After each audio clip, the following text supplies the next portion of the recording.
Welcome to this week's edition of Today's Gardening. This week I want to talk about a kind of gardening that anybody can do. You don't have to have a yard, you don't have to have a lot of space to have a container garden. Now this one happens to be full of flowers, but you could easily have a tomato, you could have lettuce, you could have herbs. There are lots of different kinds of garden plants you can grow in a container. There are just a few important things to keep in mind. Number one is the container itself. The bigger the plants are that you're going to grow, the bigger the container needs to be, so you have enough root room to support all the top growth of those plants. So you want something that has some volume to it. Little tiny window boxes are okay, but you can only grow little tiny plants in them. Next thing it needs is good drainage. You want to make sure there are holes in the bottom so the water can flow freely out. At the same time, you do want to make sure you give them enough water too. So that is one of the downsides to container gardening. You can't go away for long. If you're going to be going away for the weekend or for any length of time, get a neighbor or a friend to come over, because most container gardens are going to need water almost every day once they get filled out like this one is. The other thing you need to provide is fertilizer.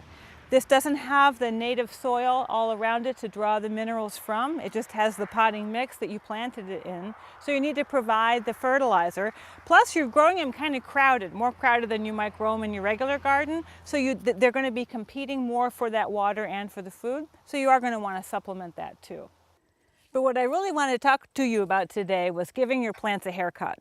Now this one looks nice and full. It looks pretty good right now, but by giving it a haircut now before it gets too stretched out and gangly looking, it's going to make bushier growth and be much more dense. It's going to look much better for the whole rest of the season. It's often kind of shocking by how much I take off when I do these haircuts, so you watch and see how much I take off, and when we get all done, you'll see that the plant still looks nice and full and lush, and it's going to regrow and fill out even more after I'm done.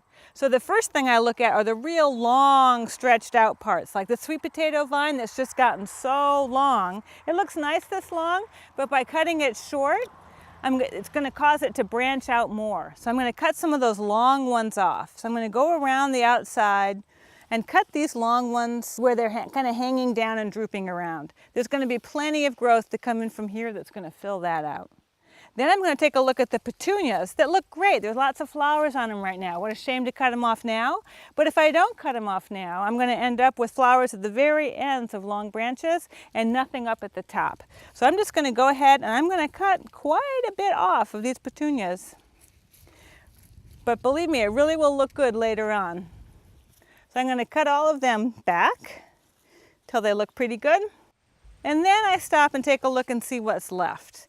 The begonia can definitely get cut back some. It's so pretty right now while it's in full bloom.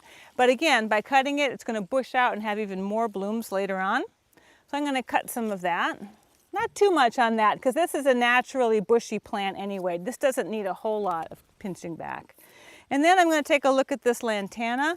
And it too, it's getting a little bit leggy. It's not too bad. But I'm going to cut some of it back to encourage some of these side shoots to grow.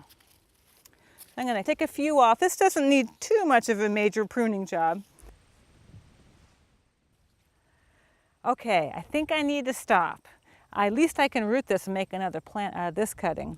Now you probably think I took too much off, but you got to prune it back like this to encourage all that new growth to come and fill it out. So all I have to do now is give it some liquid fertilizer and the plant will fill back out and look great. So that's it for this week on Today's Gardening. See you next time.